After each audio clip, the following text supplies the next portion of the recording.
Yippee yippee matin.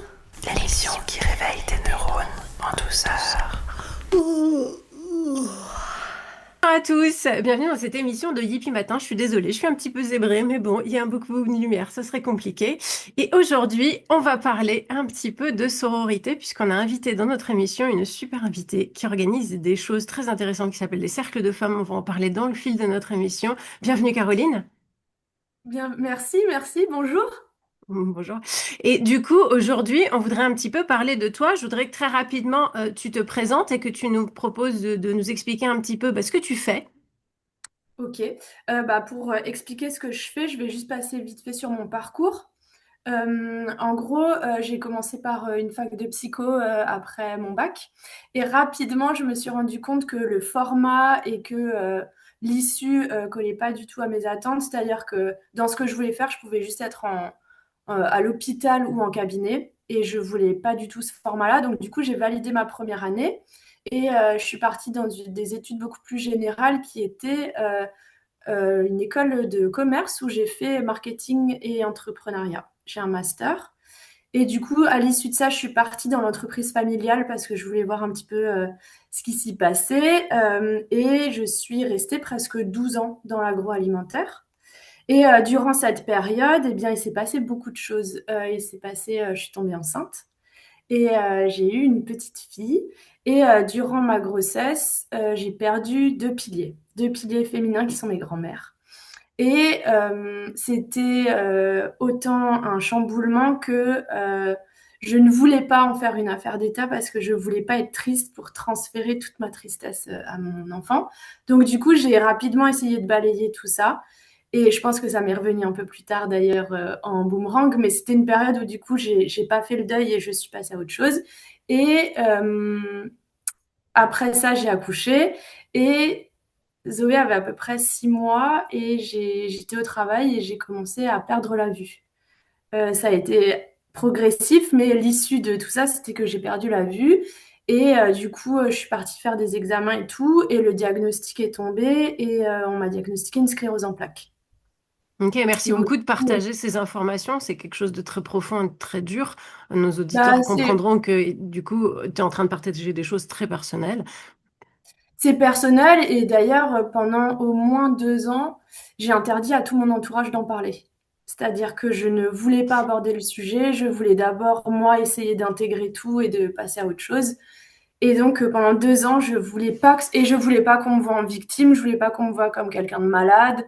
Donc, ça a été vraiment un gros sujet dans la famille et dans mon entourage. Mais voilà. Donc, du coup, maintenant, je me dis, plus on transmet les choses, plus aussi c'est facile pour certainement celles qui partagent les mêmes expériences que nous. Donc, voilà, c'est pour ça aussi que je voulais en parler. C'est génial. Et Et c'est donc, un du petit peu ce coup, qui t'a amené en fait à faire des cercles de femmes. entre autres, je vais vous expliquer après la suite. Et du coup, donc il y a toute cette période maladie, diagnostic, on essaye de se relever, qu'est-ce qu'on fait, voilà. Bébé, tout bébé. Et s'enchaîne la liquidation de l'entreprise familiale, où là, du coup, ça a été aussi un bouleversement pour tout le monde. Et à ce moment-là, je me suis dit, OK, la reset, je veux faire un métier manuel, je pars complètement dans une autre direction. Je revois tout, je bosse seule, je veux plus personne, je veux être moi avec moi-même. Et du coup, je pars en immersion dans une entreprise qui fait la restauration de meubles, qui est assez réputée en Alsace et où l'équipe était jeune. Je me suis éclatée, j'ai appris plein de choses. Mais bon, l'issue de tout ça, c'était quand même, je me suis rendu compte qu'on travaillait beaucoup avec des produits chimiques, que les investissements financiers étaient lourds, qu'il y avait beaucoup de machines à acheter, que pour porter les meubles et les restaurer, ben, être toute seule, c'est sympa, mais enfin, c'est pas jouable. Donc du coup, je me suis dit, ok, on passe à autre chose, je garde ça en hobby. Et c'est pas grave, j'aurais fait mon expérience et mon immersion et ça aurait été très cool. Donc du coup, voilà, je me dis, allez, on fait un petit bilan de compétences, ça fait pas de mal, vu que j'avais quand même 12 ans à balayer et à faire le deuil aussi. Je me dis, je repars sur un bilan de compétences. Et en parallèle, j'ai bossé avec mon ami qui avait besoin d'un petit coup de main dans sa boutique et tout. Et pareil, on s'est éclaté, on a fait plein de trucs. Et arrive le Covid. Du coup, Covid, tout est à l'arrêt, zéro. J'ai du coup l'occasion de pouvoir m'occuper de ma fille et tout, ça c'est chouette. Et après, je me dis, bon, ben voilà, maintenant il faut vraiment que je cherche un boulot où j'ai envie d'être et tout. Et j'ai une opportunité qui se débloque. Et je vais postuler dans une entreprise dans le digital, où d'abord je rentre par la porte de la communication et du marketing. Et au bout d'un an, on me propose de créer un poste pour être chef de projet manager. Et là, il fallait créer tout le projet. Fallait synchroniser plein d'équipes. Enfin, c'était passionnant. Donc, du coup, je pars là-dedans. Je m'éclate. Et il y a 2 ans, je perds une de mes meilleures amies d'une tumeur au cerveau. Et là, du coup, le regard sur la vie reprend de nouveau un peu une autre tournure. Parce que voilà, il y a de nouveau un petit rappel qui dit que, en fait, est-ce que tu es bien à ta place? Est-ce que profite? Ça passe vite. T'es pas à l'abri de plein de choses, quoi. Et donc, du coup, je prends sur moi, je continue mon projet, je continue avec l'équipe et tout. Mais bon, tout s'étiole un petit peu, ça va plus et tout. Et puis, un an après, le bilan est là. En fait, je suis au bord de l'épuisement et je suis plus du tout OK avec les valeurs de l'entreprise et avec le management. Donc, je me dis, OK, là maintenant, ton signe à toi, c'est maintenant prends soin de toi et fais tes choix. Et je me suis dit, voilà, il est temps de partir. Donc j'ai signé ma rupture conventionnelle. Et étant complètement à plat, parce que je suis taureau, donc du coup, je suis assez butée. Et je suis très résiliente. Je suis très résiliente aussi parce que on me l'a assez rabâché au boulot. Mais j'avais mes limites. Donc du coup, je pars et je me dis: «OK, faut que je me relève. Je vais m'offrir une retraite entre femmes» et je pars parce que c'était mon grand rêve depuis 1 an et demi de faire ça. Du coup, je m'offre ça, je pars et arrivée là-bas, on est à peu près 80 femmes et nous divise en 4 groupes. Donc je me retrouve avec un groupe qui est constitué complètement de façon aléatoire et on restera ensemble pendant ces 3 jours avec, évidemment, les temps de collectivité, déjeuner, dîner avec toutes les autres. Donc du coup, c'était, hyper sympa et hem et donc du coup, on avait des ateliers et tout et la première matinée commence et là, tout ce que je pensais être réglé remonte. Le deuil du deuxième enfant, le deuil de mon ami, ma maladie, ça remonte comme un champignon. Et là, je me dis, Le deuil de tes piliers aussi. le deuil de mes piliers. Et là, je me dis, bon, allez, on va bosser ce week-end. Et donc, du coup, je me dis, d'accord, ok, je suis pas là par hasard. Et notre deuxième atelier, c'était un cercle de femmes. Et je, vraiment, j'y suis allée en attendant rien du tout. Vraiment rien du tout parce que je me suis dit, je suis là, j'y vais, voilà. Mais j'avais déjà une idée de ce que je voulais dire, ce que je voulais partager et tout. Et pour l'anecdote, euh, on avait une musique de fond pendant tout le cercle et tout. Et au moment où moi, je dois prendre la parole pour la première fois, la musique qui se lance, c'est la musique de l'enterrement de mon ami. Et là, je me dis, bon, déjà, chamboulement, j'étais vraiment pas prête. Je me suis pris un tsunami dans la tronche. Et en même temps, je me suis dit, tiens, c'est drôle. En fait, elle est là, elle me donne son aval, elle est ici, elle me dit, vas-y, fonce, t'as bien fait de faire tout ça, quoi. Donc, du coup, mon week-end prend une toute autre tournure. Et je me dis, mais en fait, j'ai trop de chance d'être là. J'ai vraiment trop de chance parce que, en réalité, avec ma maladie, je pourrais être en fauteuil roulant. Et on était dans un château, donc en gros, rien n'était adapté à tout ça. Et donc, du coup, un peu de tout ça venait, même si la vie du quotidien, je suis vraiment reconnaissante. Mais là, ça venait vraiment encore plus appuyer et dire que, mais en fait, Caro, t'as trop de chance. Trop de chance de par ta maladie, finalement. Trop de chance parce que ben, depuis que je suis sur cette planète, je suis entourée que d'amour et j'ai un village qui me soutient, qui me tire vers le haut, qui me booste et en même temps, on est tous complémentaires et tout. Donc là, mon week-end, boule de feu, boule d'énergie, enfin trop trop bien. Donc je rentre vidée, mais transformée. Et du coup transformée, alors pas le cliché, hein, je suis une autre femme, tout ça. Non, vraiment, il s'est passé un truc, je peux pas vous dire quand, comment, ce que je vais en faire et tout, mais je rentre et je me dis, ok, c'est plus pareil.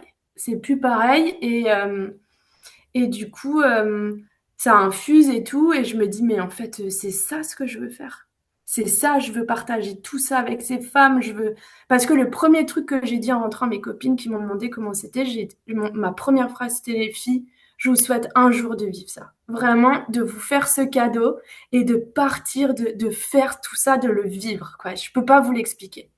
Et du coup, ça a infusé, je me suis dit, voilà, c'est ça. Et ça a bouclé la boucle de la psycho, où d'un côté, je faisais pas la thérapie individuelle et il y avait beaucoup plus l'effet de groupe, de synchronisation, de transmission et tout, et où finalement, les femmes, elles ont pas besoin de moi, elles sont ensemble et elles se portent, elles se soulèvent, donc il y avait toute cette dimension. Et il y avait aussi le côté, ben, c'est les femmes. J'ai été entourée que de femmes fortes, élevées par des guerrières, quoi. Vraiment, toutes les femmes autour de moi sont d'une puissance absolue. Et je me suis dit, mais voilà, mon projet est là.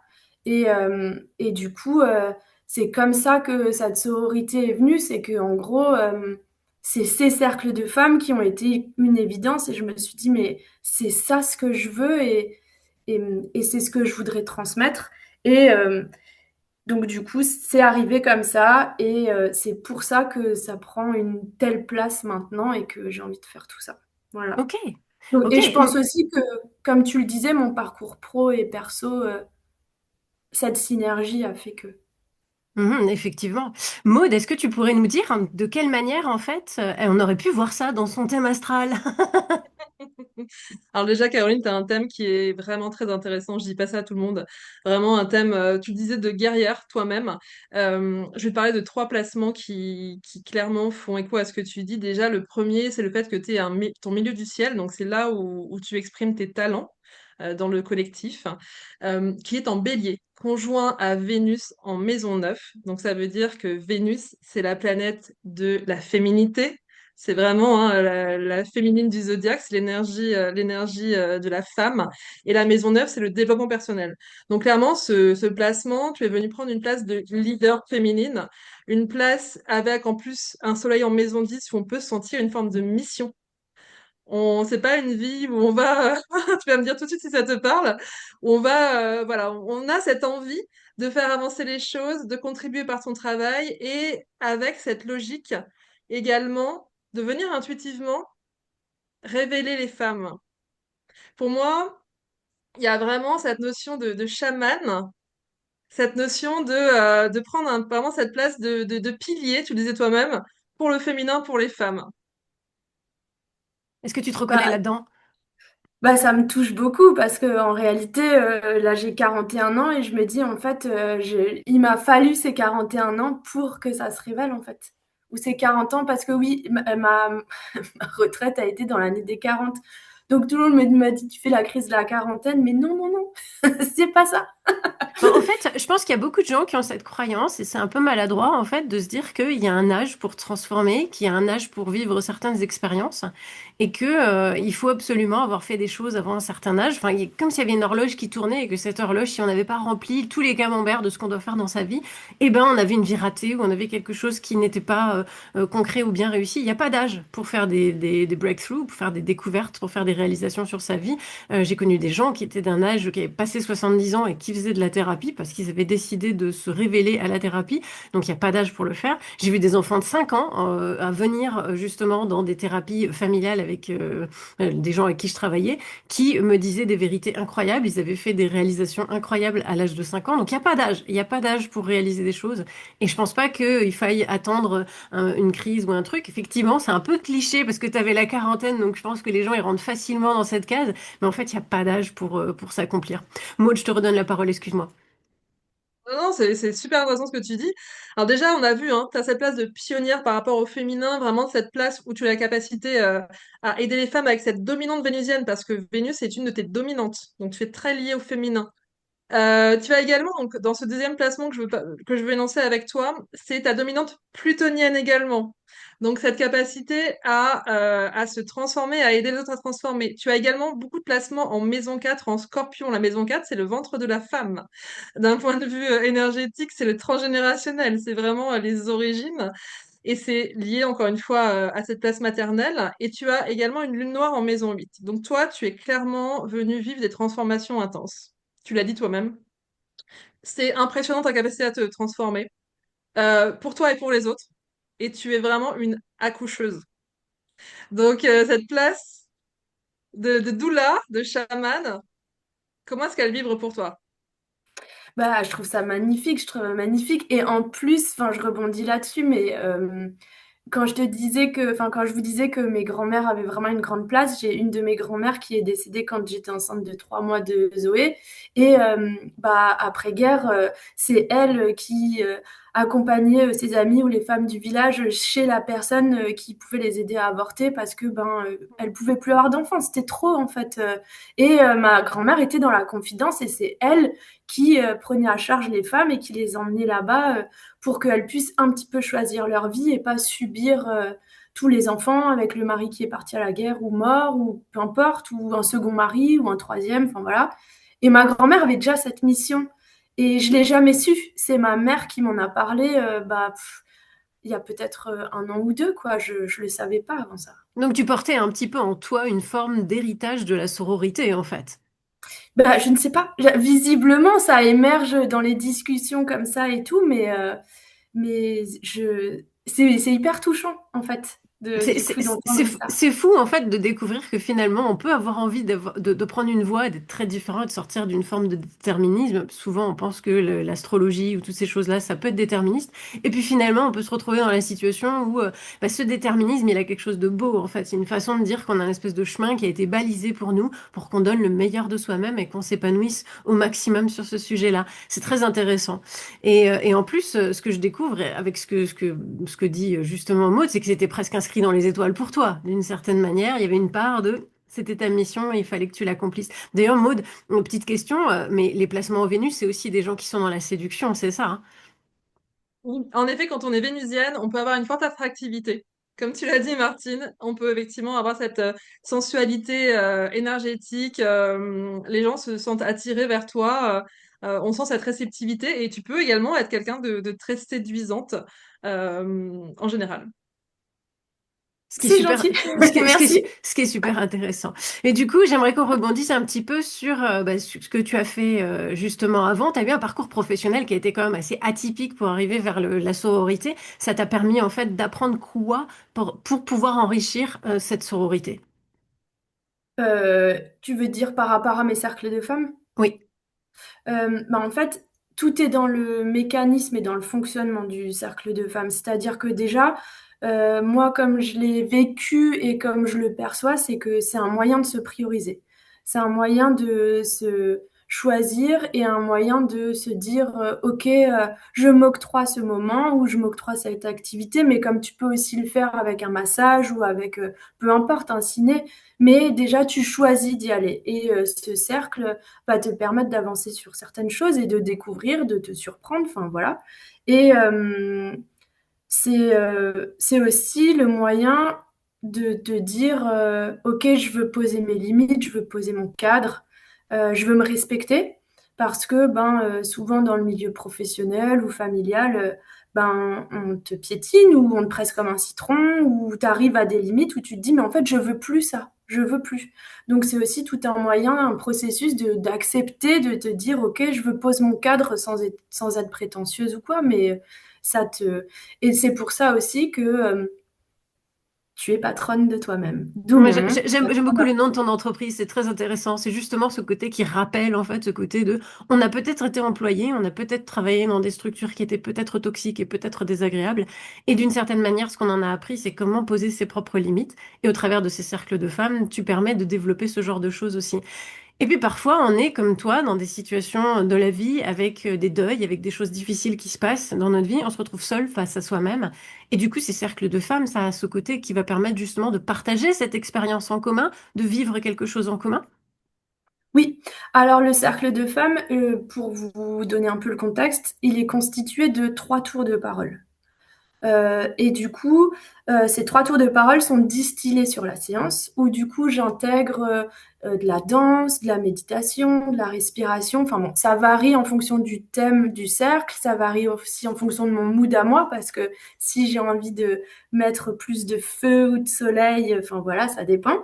Et moi je suis là pour orchestrer et guider, les femmes. J'ai un fil conducteur et je les amène, au fur et à mesure de la séance à, du coup, enfin boucler le cercle. Le cercle aussi, on est en rond, donc du coup, il n'y a pas de hiérarchie. On est toutes à égalité, il n'y en a pas une qui a le dessus sur l'autre. Et, c'est un moyen aussi de se sentir en sécurité. En parallèle de ces 3 temps d'écoute, de parole, tu as 3 temps d'écoute. Et en fait, c'est une écoute active. Et on n'a plus l'habitude d'écouter et de se taire, en fait, de juste écouter. Et donc, ce moment d'écoute active, il est passionnant parce qu'en réalité, tu peux avoir un effet miroir où tu te dis, «Ah, elle traverse la même chose que moi. Par contre, ouah, elle a fait ça, ça, ça en plus. Ah, bah moi je veux être comme elle, moi je veux y arriver aussi. Donc c'est un peu ce truc de power où tu te dis, mais en fait, je peux aller encore plus loin parce qu'elle, elle l'a fait ou elle a encore un chemin un peu différent du mien. Et tu as aussi ce truc de te dire, oh punaise, ben moi je pensais avoir une vie compliquée, mais en fait, qu'est-ce qu'elle traverse, cette femme-là qui est assise à côté de moi. Et du coup, il y a une forme d'humilité qui se remet en place. Tu recentres aussi un petit peu. Et je trouve aussi que ça fait émerger un petit peu aussi ben, la reconnaissance, la gratitude. Enfin, et tu peux aussi vivre peut-être aussi de l'injustice. Enfin, peu importe. Mais il faut juste accueillir tout ce qui arrive. Et c'est un moment aussi d'écoute qui est très, très, très bénéfique pour le poids et le sens du cercle. Euh, j'ai pris le parti de pas faire des cercles chamaniques, même si j'ai une, une mission de chaman, parce qu'en fait, j'ai pas du tout été formée en ce sens-là, et je voudrais vraiment garder ce côté très terre à terre de la vie de tous les jours. En fait, on partage tout le même quotidien avec nos réussites, nos réjouissances, nos difficultés, nos peines, nos peurs. Et je trouve ça hyper enrichissant et hyper passionnant de le partager, mais dans le quotidien en fait, parce que partir dans des trucs chamaniques, c'était pas, ça me parlait pas suffisamment, et puis je trouvais que ça touchait pas assez de femmes parce que moi ça me touche d'un certain niveau, mais parce que je mets une distance aussi. Est-ce Et que j'arrive à... justement, dans ces cercles de femmes, tu les regroupes sur un thème en particulier ou est-ce que c'est un peu un choix hasardeux ou c'est peu importe le thème ou... Ben, pour le moment, j'ai fait des thèmes. Après, je dis pas que je vais un peu changer le fonctionnement et tout, parce que en réalité, j'intègre aussi de la spiritualité, parce que suite à mon parcours, en fait, la médecine ayurvédique, les médecines douces m'ont sauvée, vraiment. Quand on est malade, on a toutes besoin de la médecine traditionnelle. On a besoin de nos IRM, des médecins, des neurologues, des professeurs, de tout ça, c'est indéniable. Mais par contre, euh, tout ce que peut apporter intellectuellement et un autre prisme qui est vu par la médecine douce et l'Ayurveda et tout ça, ça n'a pas de prix en fait. Et moi, ça m'a sauvée. Parce que concrètement, j'avais déjà un pied dans la tombe et il a été très clair, le premier neurologue, quand je l'ai vu. Et ma meilleure amie m'a emmenée en Allemagne, m'a fait faire des trucs que j'aurais jamais imaginé. Et encore maintenant, je le remercie parce que, en fait, j'ai eu une autre explication de la maladie, j'ai eu une autre définition, j'ai eu une autre approche, et ça m'a redonné un coup de boost, une énergie où je me suis dit, mais en fait, il n'y a pas que du moche dans cette maladie. Il n'y a pas que je peux en tirer je peux en tirer une leçon aussi. Et, et c'est pour ça que du coup, je veux garder de la poésie, de la douceur dans ces cercles, parce que le cœur en a besoin, en fait. Et que tu peux être très terre à terre, mais accepter et être curieux de ce que ça peut t'apporter à côté.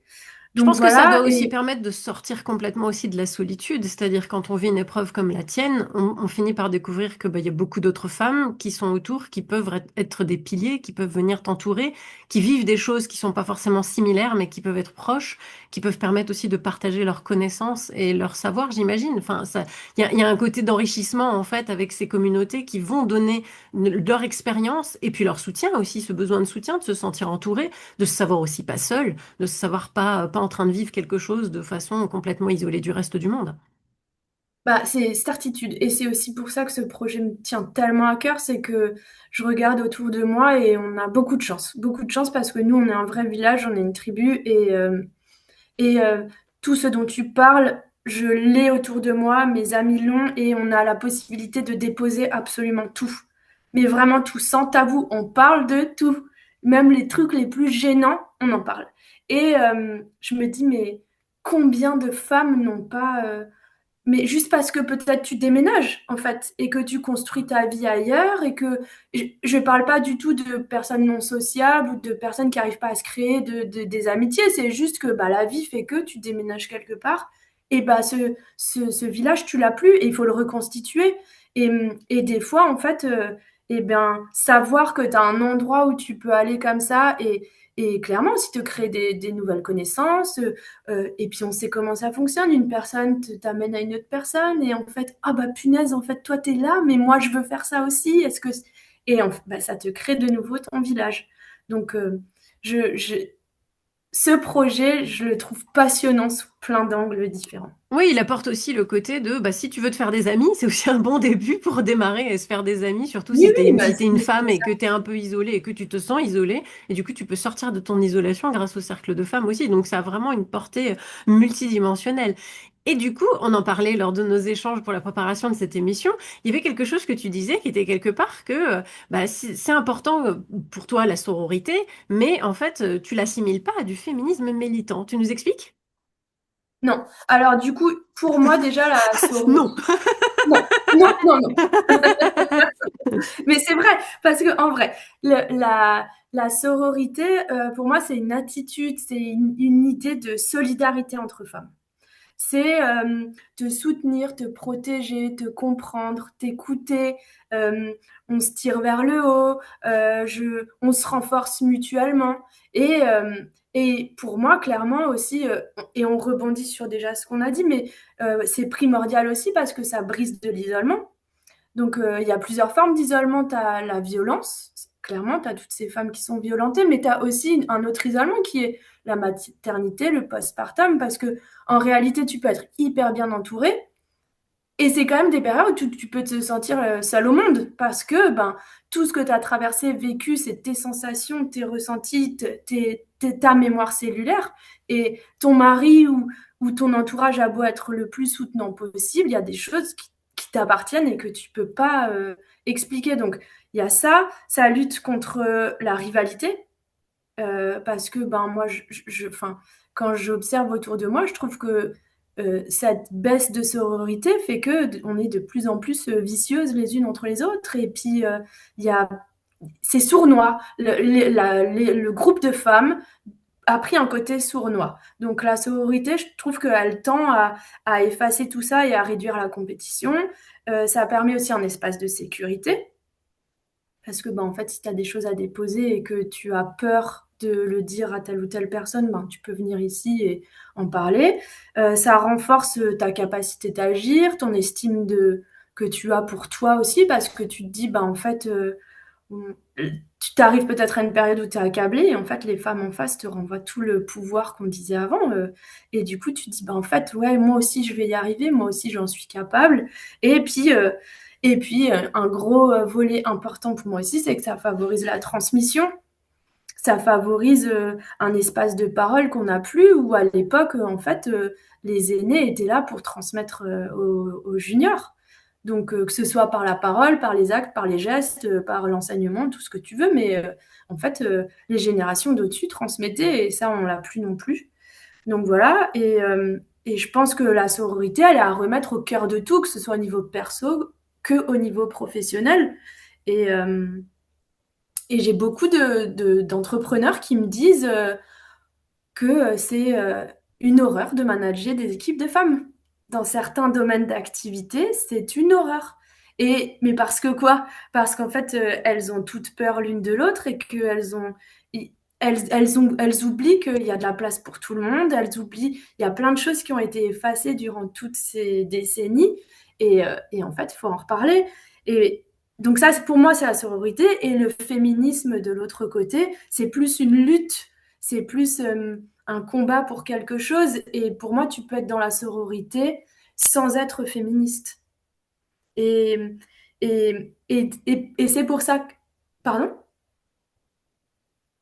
On t'entend plus, Martine. Ah, pardon, Oui, excusez-moi, j'avais coupé le micro. Je disais... je disais parce que tu perçois le féminisme en fait comme un combat. oui, bah tu combats pour des lois, tu combats contre quelque chose.